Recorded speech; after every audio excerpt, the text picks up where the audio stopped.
Little Red Riding Hood. There was once a little girl who was given a lovely bright red cloak by her grandmother.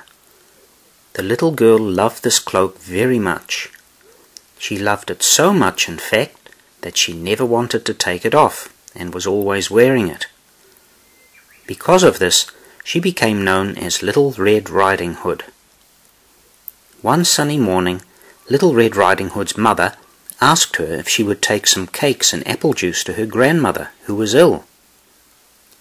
Little Red Riding Hood loved her grandmother very much and was pleased to be going to visit her.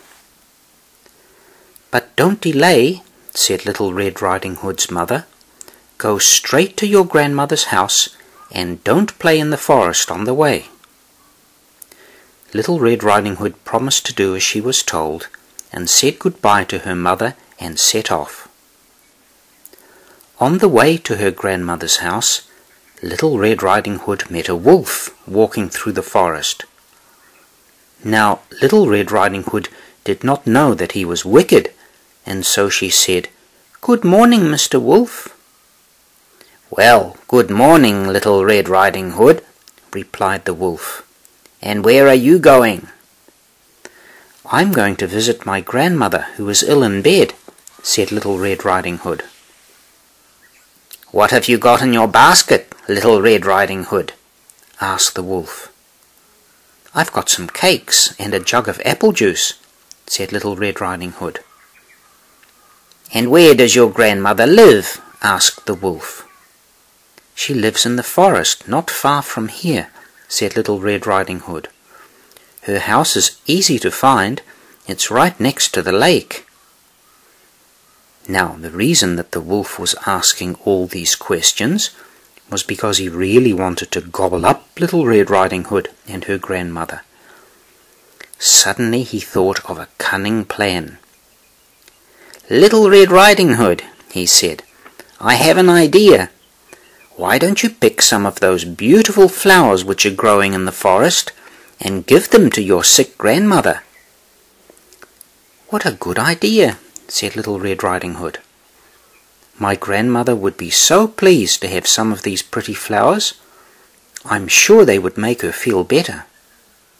And with that she set about picking a big bunch of the prettiest flowers she could find. In fact, she was so busy looking for flowers that she didn't see the crafty wolf skip away and make off towards her grandmother's house. The wolf soon came to the house and knocked on the door. "Who is it?" said grandmother. "It's me, Little Red Riding Hood," said the wolf. "I've brought you some cakes and a jug of apple juice." Come in, my dear," said grandmother. "The door isn't locked."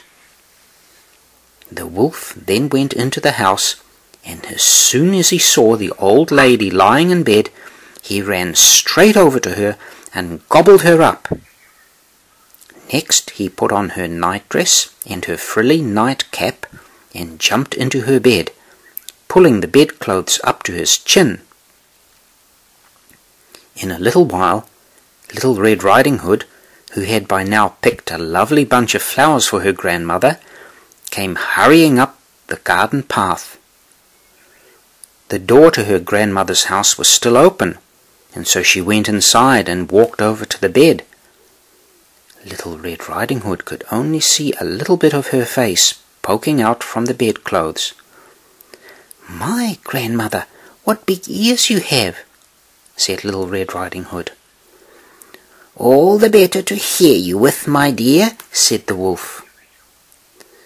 "My grandmother, what big eyes you have," said Little Red Riding Hood. "All the better to see you with, my dear," said the wolf. "My grandmother, what big hands you have," said Little Red Riding Hood.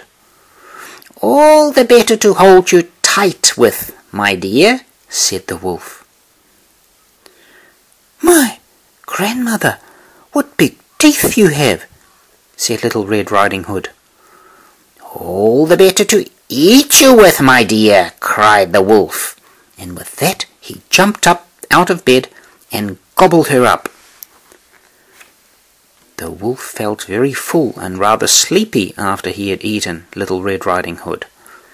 After all, he'd already just eaten her grandmother too, so he went back to bed and fell asleep, snoring loudly.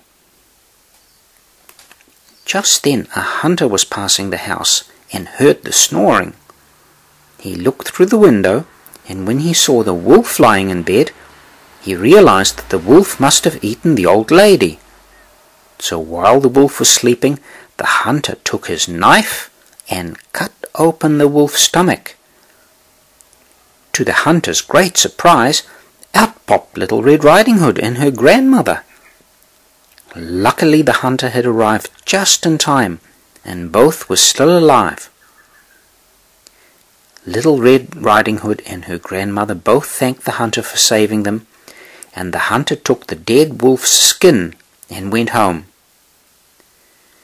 Little Red Riding Hood's grandmother ate the cakes and drank the apple juice, and soon she was feeling much better.